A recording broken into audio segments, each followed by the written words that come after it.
Hey, ladies and gents, welcome back. This is going to be part 1 to What If Naruto Was Banished from the Village. So now you may be like wondering, why aren't you doing the Goku What If, the one where he got God Key? Well, I don't really want to do it. I thought I wanted to do it, but then I realized I'm not good at Dragon Ball What Ifs, and I didn't really want to do it in the first. I wanted to do it, because I thought I would be better at it, but I wasn't that good at it, so I decided, I'm just gonna stick to Naruto. So this is going to be What If Naruto Was Banished from the Village, because, I can. So with that being said, let's get into the actual What If. So, like goal on this, we'll put it at 200 likes, just because Naruto What Ifs, you generally do a lot better than all of the other ones. So with that being said, let's just jump right into it. So this is going to start where Naruto is basically a really freaking young age. He's going to be at around the age of like 7 or 8 or so, whatever. It doesn't really matter his age because it's not that important. So Naruto is basically walking through the village before a bunch of not drunkards, but a bunch of drunk Genin and Chunin would basically run up to Naruto and start beating up on him after hearing about what he was from their parents and stuff like that. So they start beating him down, beating him up, and Naruto gets enraged by this. And slowly but surely, he starts getting stronger and stronger, and his eyes start changing into one more looking of a snake, or maybe even a fox. And everybody's like, you are the demon fox! Until eventually, Naruto is stronger than them. They're taken aback by this, they're even scared, and they're like, what are we supposed to do now that he's stronger than all of us combined?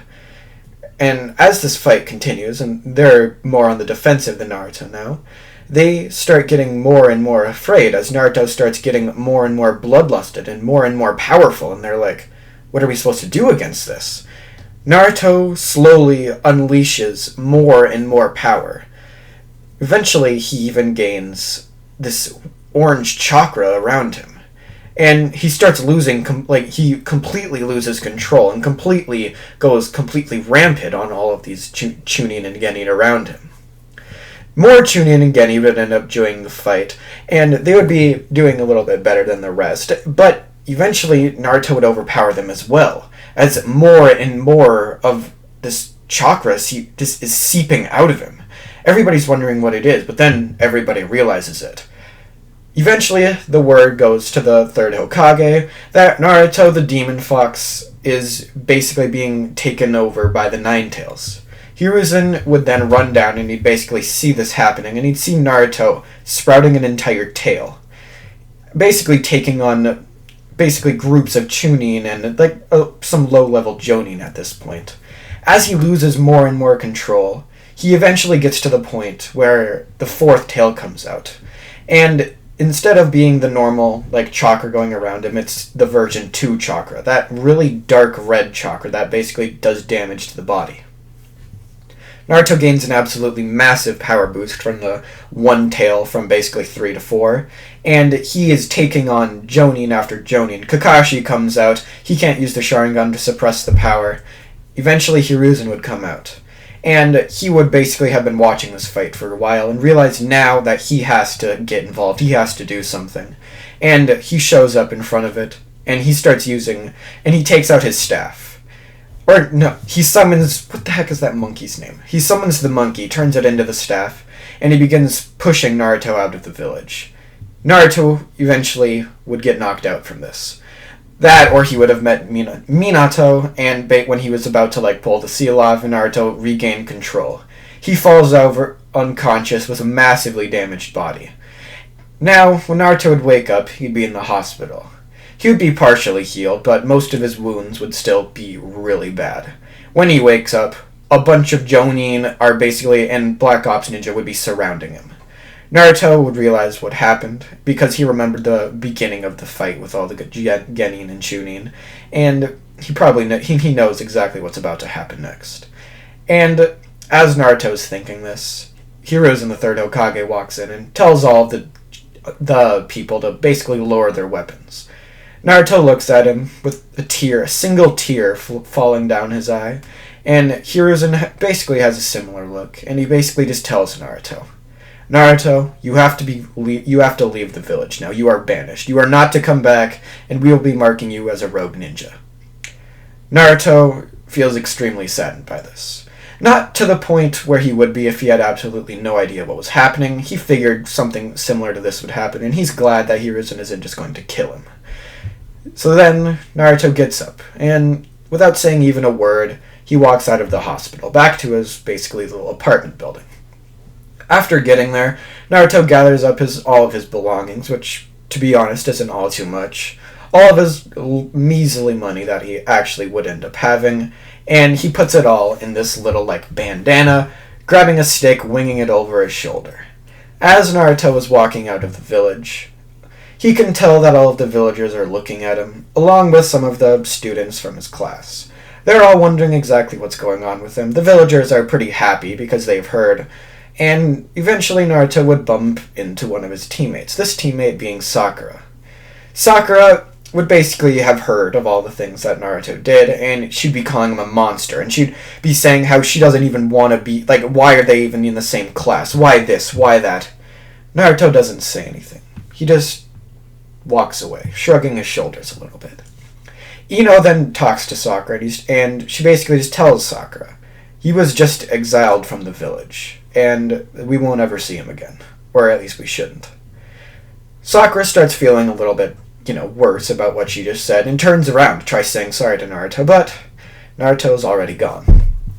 Naruto was walking out of the village. He hadn't really encountered any of his other students, or any of his other classmates, but some of them did know that exactly what was happening, and they know exactly what Naruto did, and they don't really want to say goodbye to him because they just don't feel that they need to. They don't feel that Naruto deserves to be said goodbye to.